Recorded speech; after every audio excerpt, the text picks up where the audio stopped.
Okay. James, let me ask you one F1 question.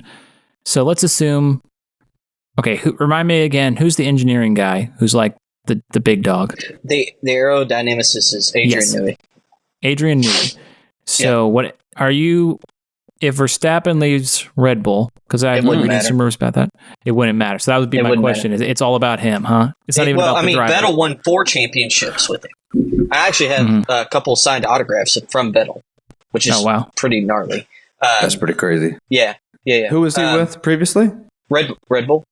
He was always with Red Bull? No, he was with Red Bull. Then he went to, he went to where every great driver goes to destroy their career unless their name is Michael Schumacher. Ferrari. Yep, which is where Hamilton's going to destroy his career free of charge. And then, how fun. Yeah. And, hey, everybody wants to go see how Ferrari does, and then they tank. You know what I'm saying? But Adrian Newey is kind of key. There's some really interesting dynamics going on with them trying to take out Toto Wolff, who runs the team, because one of the 2 owners of Red Bull died, and there's been a power vacuum going on there. And it's just bull now. Yeah, there's a lot of bull going on, and so you know how it goes, how they take guys out nowadays. So they cleared him of wrongdoing, and now she's suing, and it's messy. But in terms of, if you want to talk about F1 and NASCAR, what separates them the most, first of all, the teams are much healthier because the league pays based on where you finish large amounts of money, $200 million, $100 million, depending on how you win. So the teams get paid well to be in there all the way around. That's why they treat right now they're really pushing back on the Andretti team. What did he say? He said they treat us like we're a bunch of rednecks here. Dang. Yeah, which is pretty hilarious that you say he doesn't know what he's doing. They brought GM as their backer, and they still told him no. And so, oh wow, yeah, I mean they're bringing a lot of money to the team, and we'll see how that goes. But yeah, that's the part that's interesting. Is I think you're going to end up seeing NASCAR have to move towards F1 in terms of making the teams profitable. Right now, There's no team in NASCAR that is profitable on the Cup Series level. None.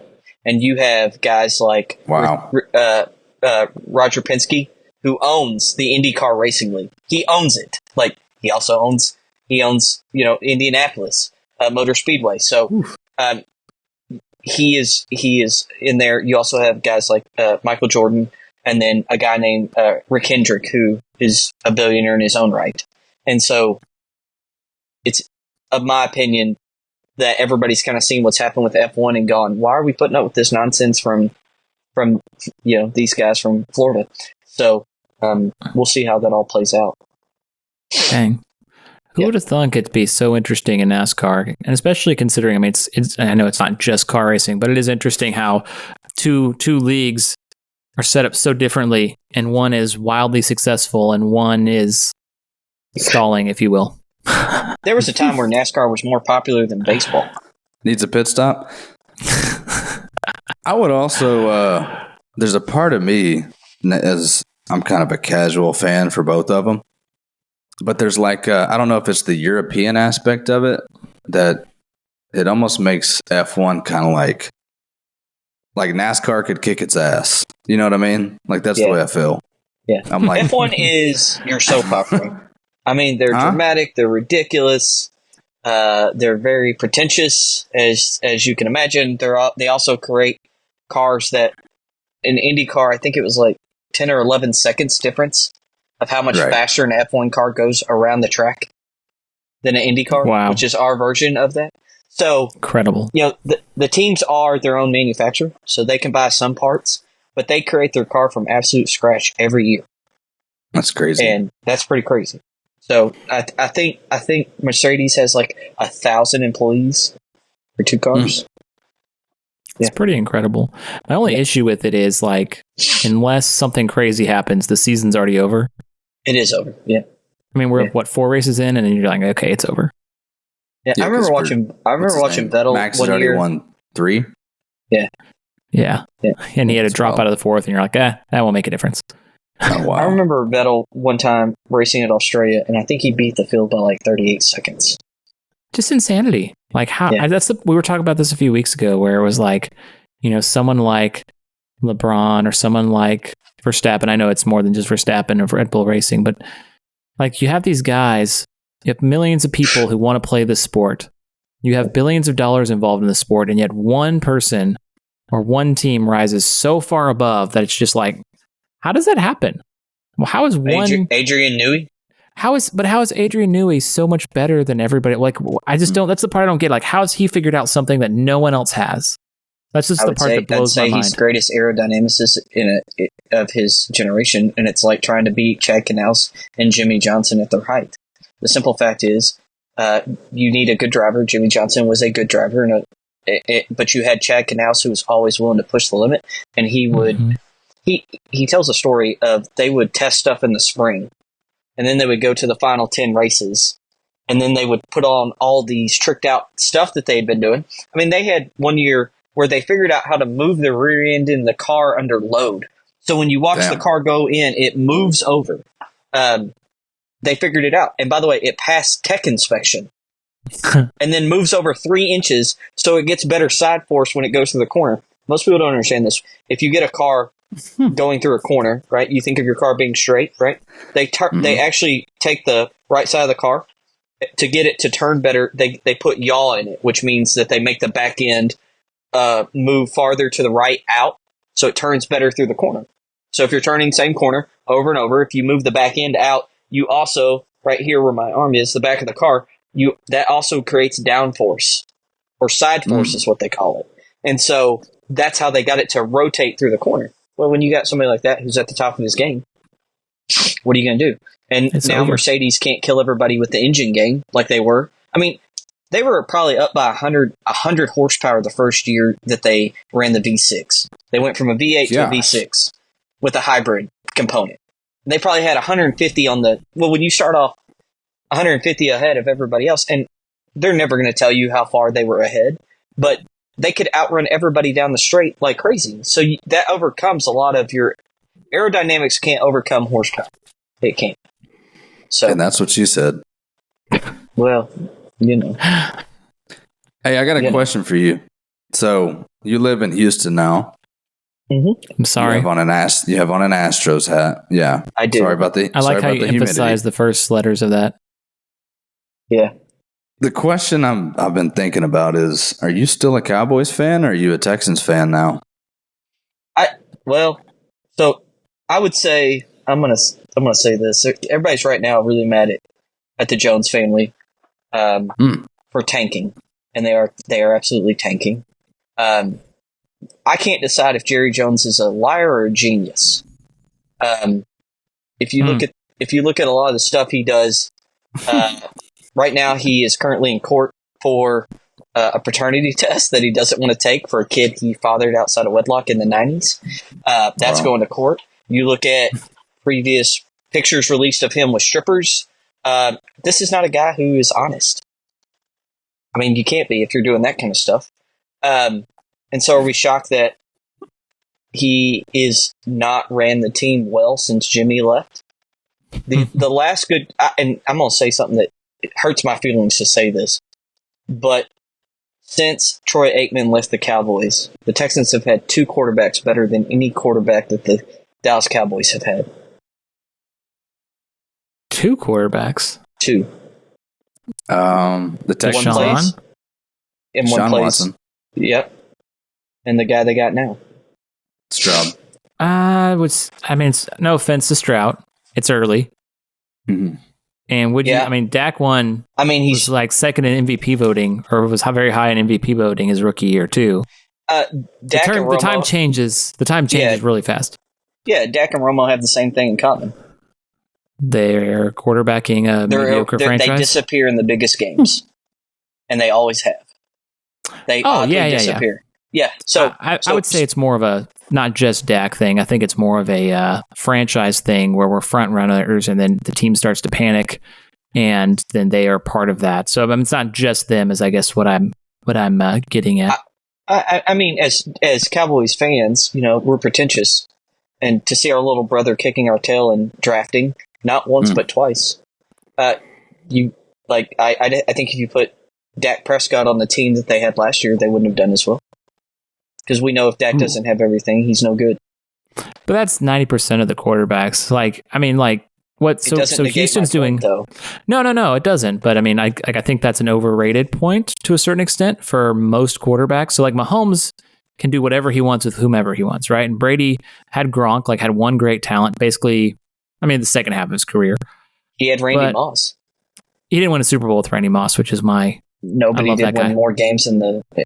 He won more games with Moss than any other. But what I'm saying is you do need talent around you to win for most people. And what Houston's doing really well is while Stroud's on the rookie contract, go get Steph Diggs, which I don't think will work. I just personally, I think really, I don't, and I'll explain why. I agree with him. I think he's either a little washed or about to be there's a reason Buffalo's all right, second round pick, and we'll give you a sixth. Yeah. Sounds good. We'll see you later. We'll eat some dead money. So. Yeah. I think there's something up that we don't know because he definitely took a tank the second half of the year. But I mean, you got Collins. You brought in Joe Mixon. Injury thing or just kind of losing his explosion like OBJ? I think he's 30. I think he's a head case. He got ran out of Minnesota for the same thing.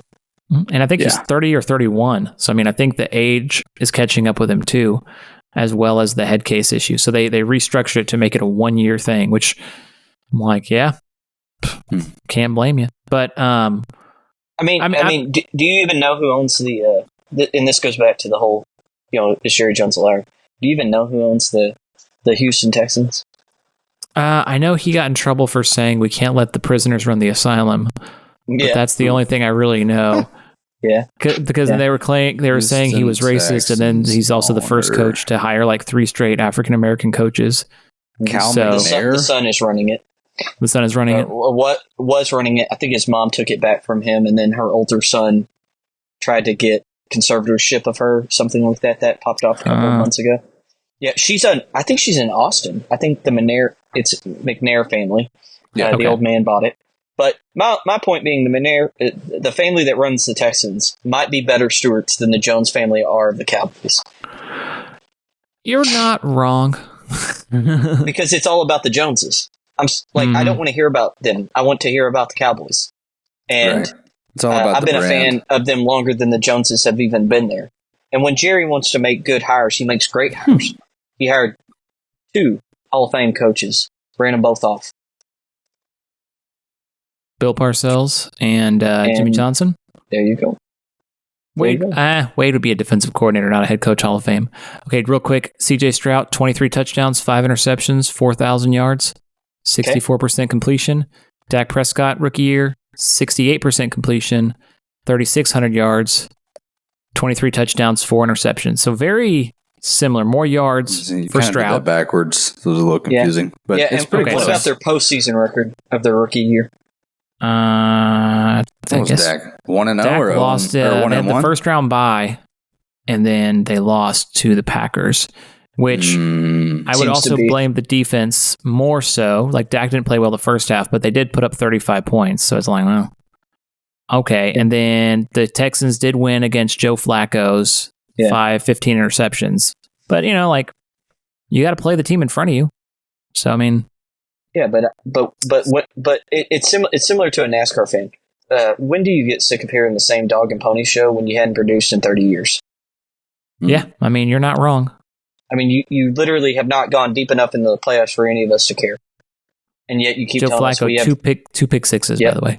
Yeah, Joe Flacco has won more championships than any Dallas Cowboy quarterback of the last 20 years. 96 was the last one they won.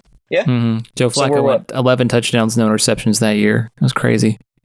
Somehow, some way, freaking Eli Manning and Joe Flacco in the playoffs, all of a sudden they were I'm going to be the greatest quarterback ever for a month and a half. Excuse me. Oh, dude. When the Giants won that second one, I called Pissed me off. When he caught it was it who was it that caught it with his head? Was it that first one or second one? That was the first one. That was David Tyree. Yeah, that was the bubblegum catch, right? And then the second one, he has this pass. Eli Manning has this pass from the end zone. It's the greatest pass I've ever seen in my life. And I mean that. Where they're down late in the Super Bowl, and he's running, and he hits Mario Manningham on a 40-yard out between 2 defenders. from his own end zone. him. Just zips this like perfect pass. I'll have to find the highlight later. But I mean, like, I saw that. I'm like, that might be the best pass I've ever seen. And to this day, as much as I hate Eli Manning, because he annoys me, Oof. that's the greatest pass I've ever seen in my life. As far as pressure, as far like the helmet catch was lucky. Don't get me wrong. Like, it happened, but it was definitely like, you can't say great pass. That was a great pass. Oh, yeah. He just threw that thing up. Mm-hmm. Are the Cowboys the top 5 worst ran teams in terms they of can't producing? In They NFL make or any They sport? can't. No. Well, I mean, you got the Panthers Super that Bowls. always suck.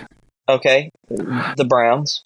The Browns always suck. I mean, the Cowboys are like second ever, tied for second ever tied for third ever, I guess, with, San Francisco with most Super Bowls won. And I mean, like, 3 Giants Super Bowls. are pretty bad. Okay, so people who can vote now, literally vote, drive, have no clue that the Cowboys were any good. Yeah, in the last 30 years, the Cowboys haven't made the championship game, like the NFC championship game, and neither have the Redskins /football team /Commanders. Yeah. So when do you fire the GM? You can't, because he owns the team. That's the problem. Again, that goes back to my point. Is he a genius or is he a liar? Probably both, if I had to choose. No doubt. I was going to say it's when he came in, he literally is one of the best businessmen we've ever seen. He took the NFL league. I think it was worth a few $1 billion to where, if I remember correctly, the Cowboys are worth as much as the NFL was when he came in to the league. Gosh. Like, the whole league was worth what the Cowboys are worth now. So he's fantastic at that. But in terms of X's and O's, you can't say he's any good. And if you're gonna be the face, sometimes you get egg. All right, so now are you in favor of them tanking this season? Because I'll tell you my opinion here in just a second. Am I in favor of him tanking? You said they were tanking. If him and Jerry have kissed and made up, and they had a conversation behind closed doors that said something like this: "Look stupid for 2 years, so before you die, you get a Super Bowl." I'm fine with that. Yeah, so I'm actually in favor of the tank. I assume this is Dak's last year. I assume this is McCarthy's last year. Yeah. Assuming they don't go crazy in the playoffs, which, why would they do that? Yeah, so, and because I did a little research project, and basically, unless you're Tom Brady or Pat Mahomes, unless you're on your rookie deal, you're not making the Super Bowl. I had the same thought.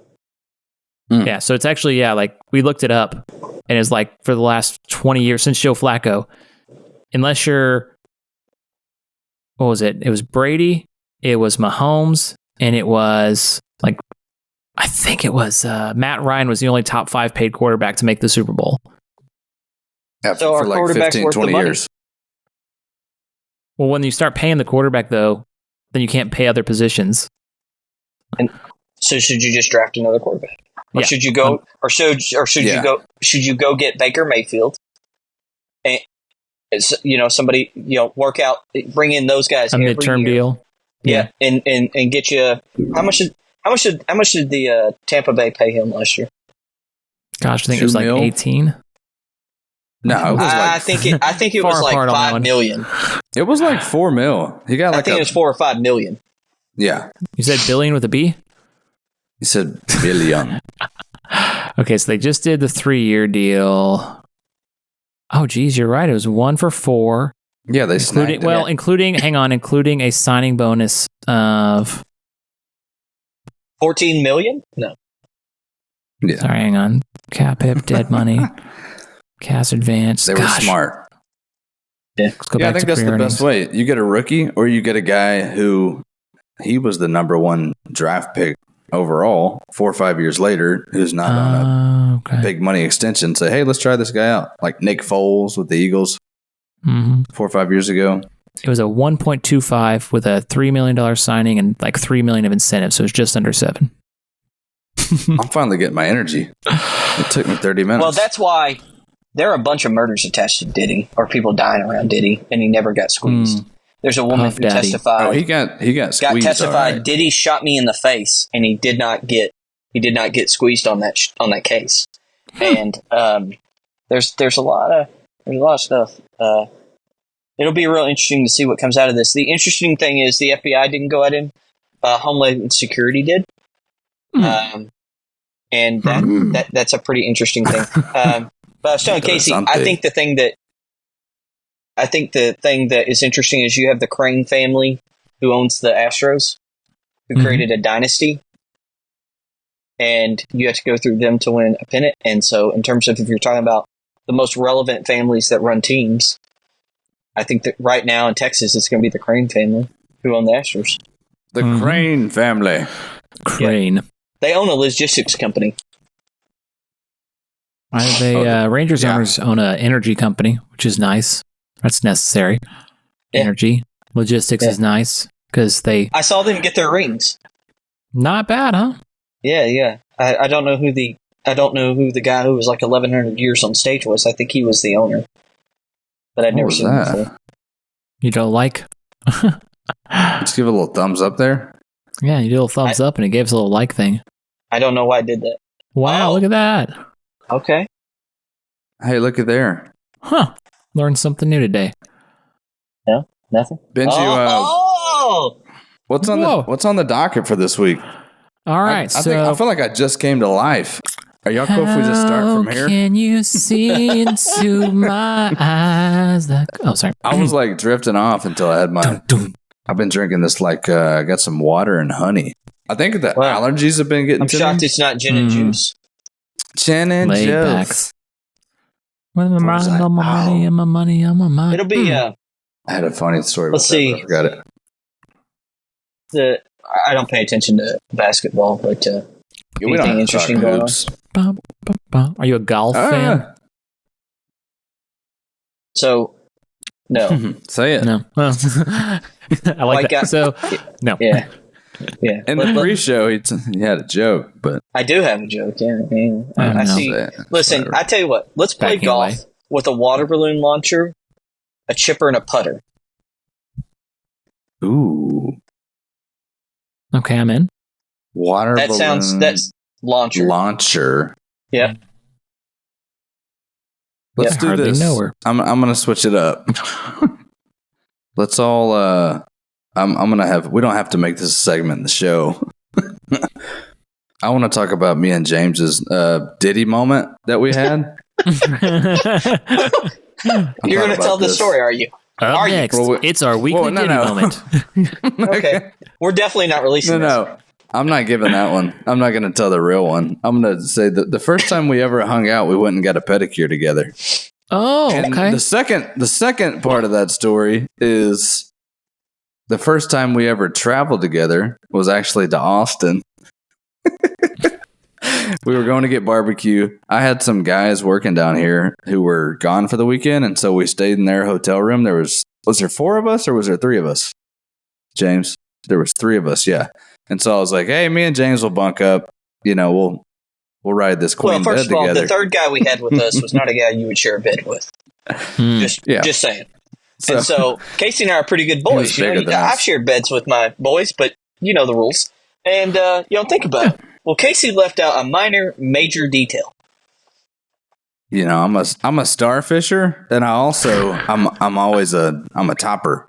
So I wake up in the middle of the night and I'm like, man, this pillow feels like a face. And I am fully mounted on top of James. I got my hands on his face. What are you doing? And I'm like, I look at his eye like through there and I'm like, whoa.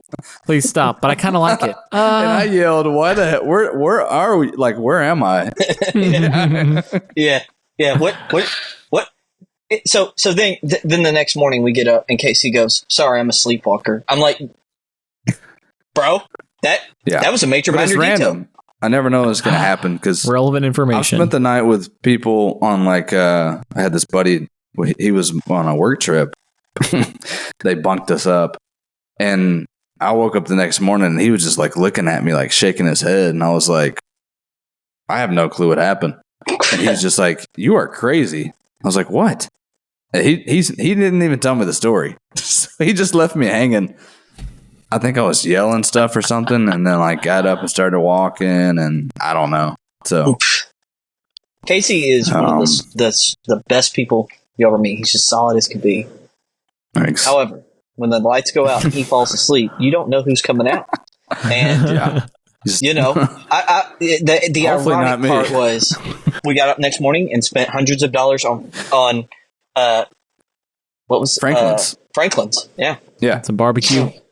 Great barbecue. It was fantastic. It was worth the drive, and but man, Ben, you got any good Diddy moments or? Gosh, Puff Daddy. I will say there one time I got freaked out. One time I got freaked out in bed was I was still living at home, but I was going to junior college, and I got home, and my little brother, who was like 8 or 9 at the time, was like in my room sleeping in my bed, and I was like, "Well, what are you doing? Get out of here!" It's like, "Oh, I was taking a nap." It's like, "Okay, weird, whatever." So then we go about our day. I go to bed that night, and I wake up with a hand on my shoulder. I'm like, oh gosh. Well, maybe it's just my little brother. And I feel the hand, and I'm like, oh gosh, that's way too big of a hand for him. And then I'm like, all right, you stay calm. Stay calm. I know where this is going. So I grab the hand, follow it back. Oh gosh, that forearm's hairy. Oh, it's mine. It's mine. My shoulder fell asleep. Do we want to do any basketball stuff? Thank God the tournament's over. That's my P. Diddy moment. Thank God the tournament's over. Caitlin Clark couldn't finish it off. I was a little sad about that. I'll admit it. Here's the really something I've been thinking through is like if you look at the way these leagues handled all the BLM stuff and how it devastated them, will basketball ever recover from what they did to their league in terms of image? From 2020, probably no. 2020 was different. I had a point I was going to make about Caitlin Clark. Oh, I thought you were going to say Caitlyn Jenner. I was like, I can't remember. Did you watch the girls and the guys? I didn't watch all the guys. I went to bed. I prefer when boys and girls play together. I went to bed for both of them. I kept track because it was my turn to put the boys down for the girls' game. I kept track of it, and I know they were up. Iowa was up double digits early, but then just couldn't. They couldn't finish. Like they started losing it, and I was like, "Nope, not enough depth." And that's basically what happened. You had one shooter trying to keep them alive, and just not enough depth. Oh no! Did you see what I was going to say now? Did you see let me get this point across before I forget it again. So this was I don't think how to say this. I don't. What do you think about the possibility of the NCAA going away? It's probably going to happen based on what we've been reading. Super League. Yeah, the Super League. Yeah. What do you think is going to happen there? I mean, Ben, I'll let you hit on it, but we kind of talked about this when we were talking about the NIL stuff. How the NCAA, at least the football, has become. It's just like a minor league now. Yeah, essentially. It always has been. I don't. The weird part is that it's tied to the school still, and so how do you separate it? Eventually, you're going to have to separate it from the universities. If you I don't the think only way they get the ratings. I think you'll have to. I think you'll have to dollarify everything, put a cap on everybody, and track it that way. I mean, that's where I think they're going to head, because it doesn't make any sense that women's basketball or like volleyball, Nebraska plays USC as a conference game, or Rutgers plays Oregon as a conference game. So that's where I think the Super League makes sense. They'll be able to the colleges will be able to like dictate their own without having an overlord of the NCAA. And then of course you get like players unions involved in that, and then you can make a salary cap, and that's how you can make it all nice and neat. Because right now it's the NIL stuff, and it's all just the Wild West. Yeah, it's the Wild. Like, do I pay this guy $10 million? Do I pay him $1 million? I don't know what to pay him. So and like this is what we knew would happen. So that's not surprising at all. So are you going to have an agent? Like as soon as you graduate high school? I think so. Golly. A lot of them do. Either that, or it will be like a hard capped, like slots, kind of like they kind of do for draft picks. Depending on the league, where it's like, okay, you're a freshman, you make $1 million. You're a sophomore, you make $2 million. You know what I mean? Like something like that, would be the only other, and then everyone would have to agree on the mechanism. Because in that way, you could actually incentivize people to stay in school for 4 years, which I think has been the biggest detriment to basketball for men's is you don't have star power. Like, you don't have big names. You don't have anybody you remember. Like, the last team that repeated before this UConn team was Florida, and they had Joakim 5 Noah. starters. Yeah, well, Joakim Noah, Al Horford, Corey Brewer, Lee Humphreys, Torian Green. I can still name all 5 because they repeated. They brought all 5 back 2 straight years. They were great 2 straight years. And Noah did fine, and Horford did really well in the NBA. You know, I guess Noah's done, but Horford's still playing. Yeah, he's still rocking.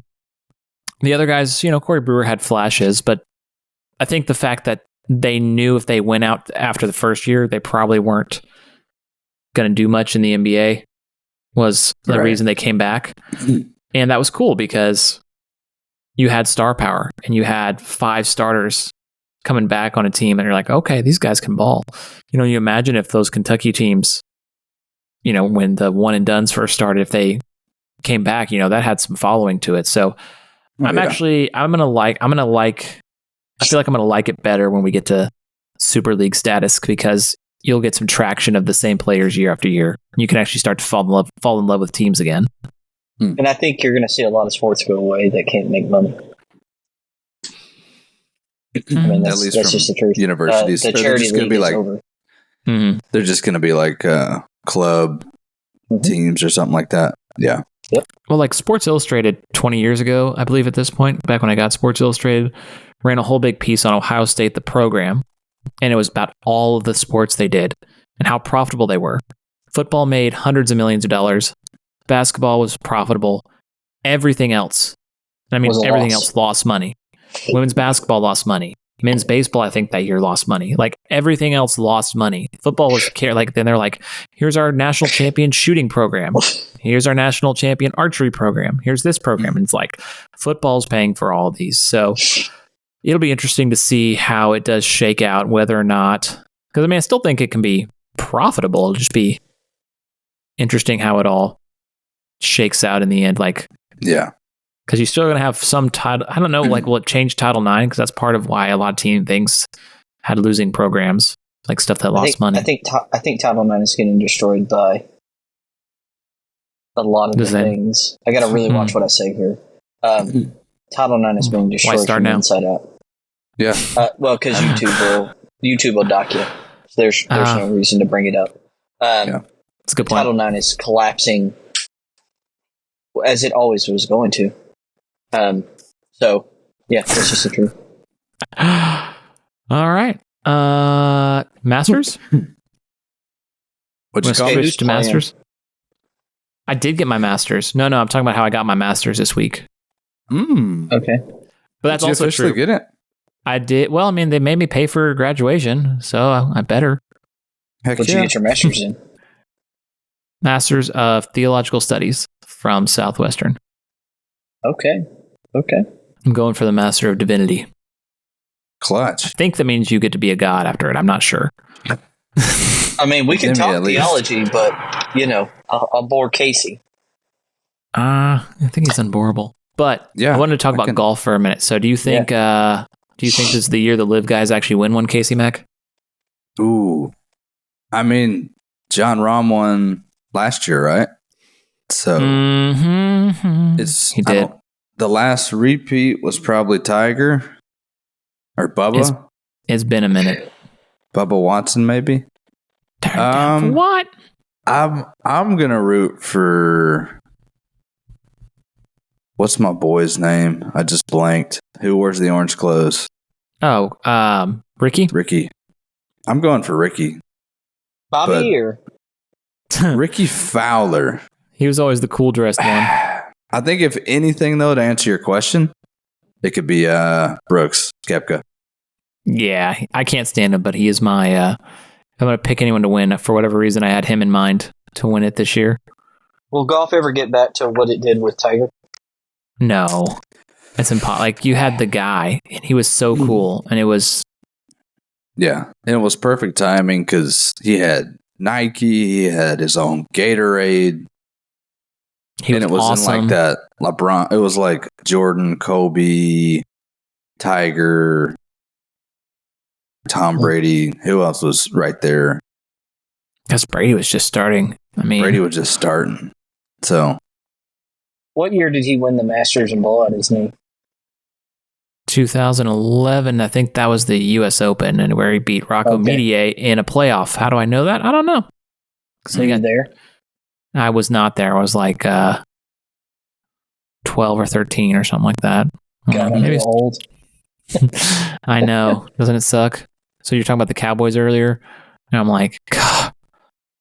The Cowboys won 3 Super Bowls when I was young, and I just remember them all, and it was like, oh, that's what we do every year. The last Super Bowl they won was on my birthday. Oh, happy birthday. holy crap. Scotty Scheffler, the favorite. Rory McIlroy, second. Brooks Koepka, third. John Rahm, fourth. And then, a bunch of others. Cameron Young. Cam Young's actually a really good baller. Yeah, he is. Ricky Fowler plus 7,500, which means if you bet $100 on him, you will lose $100 on him. Crazy. I would be. Golly, did y'all hear that? Did you fart? No, thunder. Where's Garth? Koepka. Garth Brooks. And then I think probably Scotty or Koepka, one of those two. Who's the best number 2 that ever played in the NBA?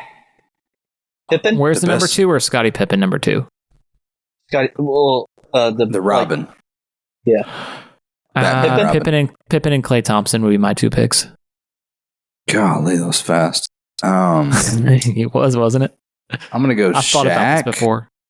Oh, you say Shaq is the number 2 there? Interesting. Is he?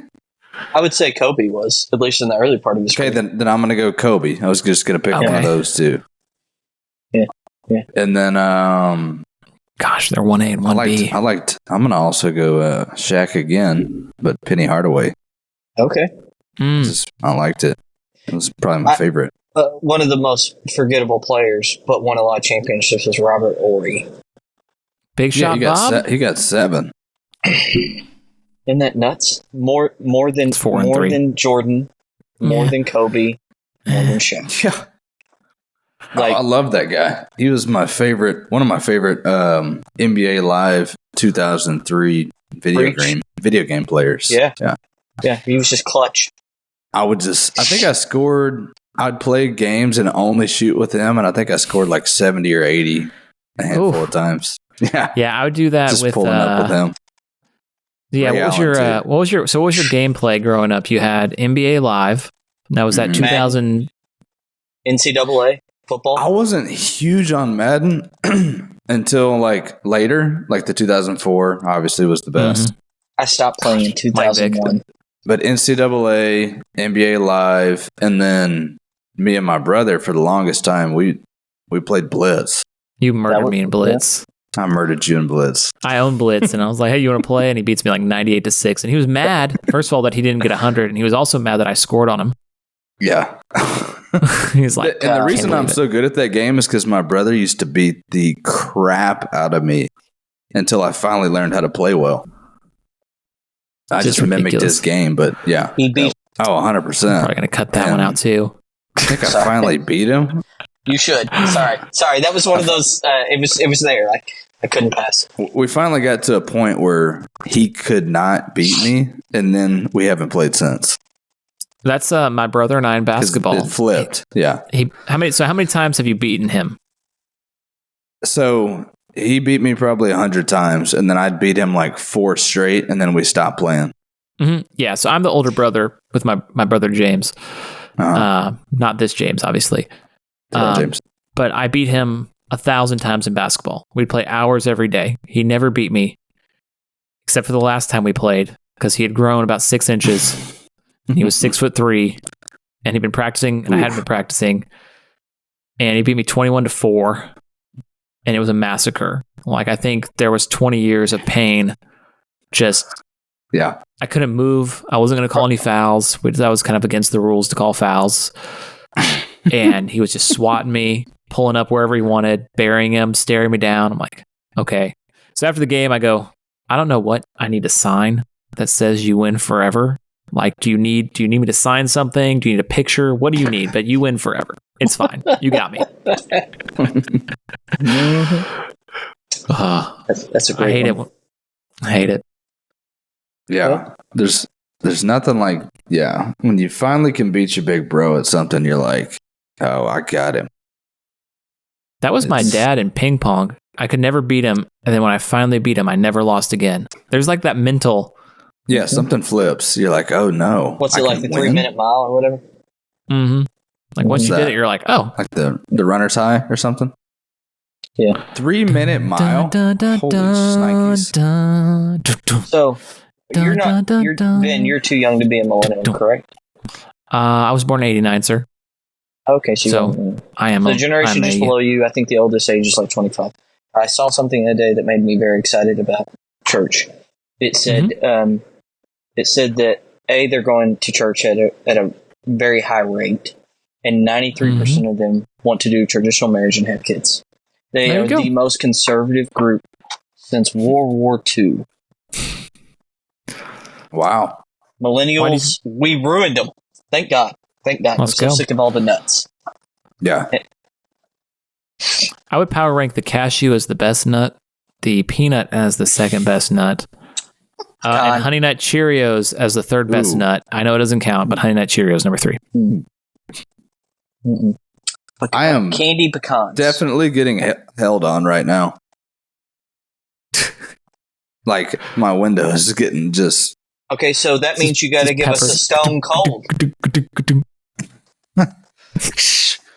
Power ranking the nut. I'm gonna go with almond as number 1. Okay.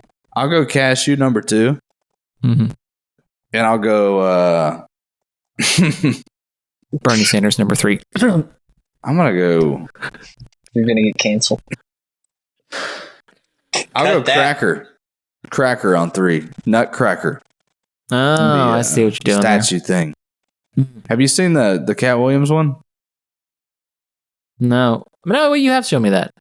There's a Cat Williams Nutcracker that somebody owns. Cat Williams had the best line of the year. All the big dick deviants are getting it this year. I don't care if you're Big P. Diddy or what's that pastor there in Dallas? Black guy. TD Jakes. You get called out? Did y'all watch that interview on Shannon Sharp?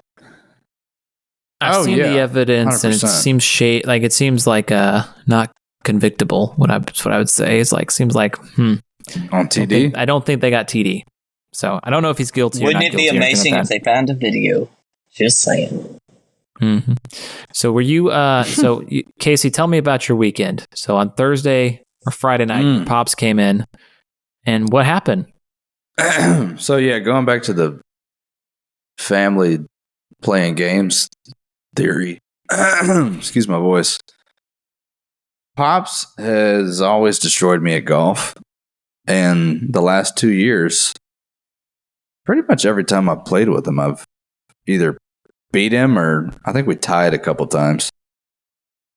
And it started to get kind of like awkward. I was like, all right, is this the changing of the guard? Comes down this weekend, and he completely whooped my ass 2 times. Because he's been playing. He's been playing twice a week, every week since the last time Casey beat him.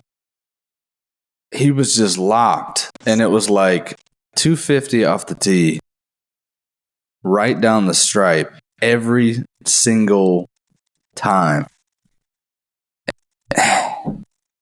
So what did he shoot? What did you shoot? What was the? So we played Friday. I think we just played 9. I was 46. He was 42. Oof. I shot a 91 on Saturday, and he was like, I think he had 84. Golly. Is par 70? Is that right? 72. Yeah, 72. Depends on the course. I got a buddy who played in the league just below PGA. So if you won his tour, you got a PGA card. LPGA? Yeah. Mm-hmm. And we go to his bachelor party, which was at Topgolf. And I had one loudmouth friend always the loudmouth in the group, and he said, "I could beat you at any game you pick." Da da da. And this guy's like real laid back, totally chill, right? And he goes, "You pick whatever you want." So he picks the one where you hit it all the way in the back, and it right. He maxes out the game. My buddy got 3. Oof. And that's when I was like, oh, I thought like semi-pro golf, you weren't that good. Apparently not. Then I'm having lunch with him a couple months ago, and he tells me, he goes, "Oh yeah, if I need money and I don't want the wife to know, I just go play a couple games of golf and talk a little trash and make a few $100." He said the most he made off of one guy was 2 G's. Gosh, that's fun. If I was ever that good to hustle. So, Scratch golfer. First of all, 91, by the way, great round. It was like a 3 mulligan 91. We'll call it a 92 So for good measure. I was kind of cheating. Yeah, I was like, I gotta cut a couple strokes here and there, and Gonna need these sometime. he just like guilts you because you're writing it down, and you're like, I was 5 on that one, and he knows it was a 6. He starts doing the finger counting. Well, okay, 1 off the tee. He'll just be like, 5, huh? So We have a friend who's I don't play keeps golf because I finding his have ball. no athletic abilities, otherwise known as everybody who likes racing. I didn't Zero want to say athletic it. But, ability.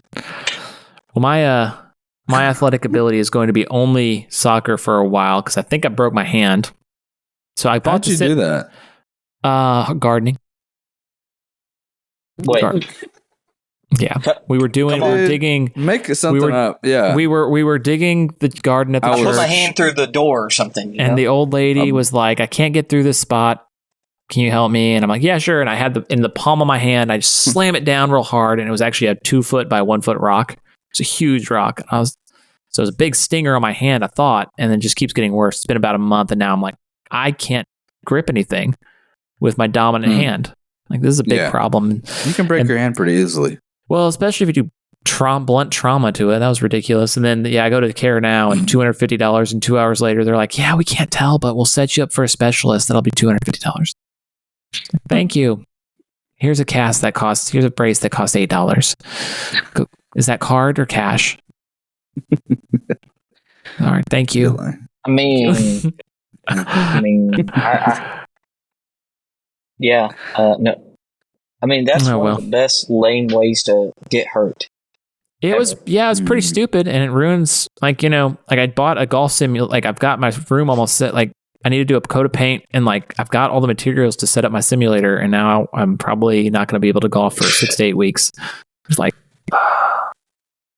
so I got soccer game on.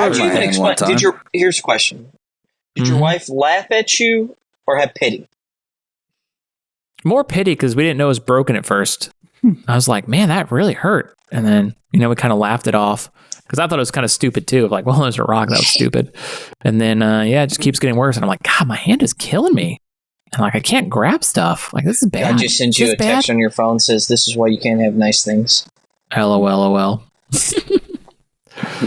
All right. The one thing today too, I love soccer. Do you like soccer, James?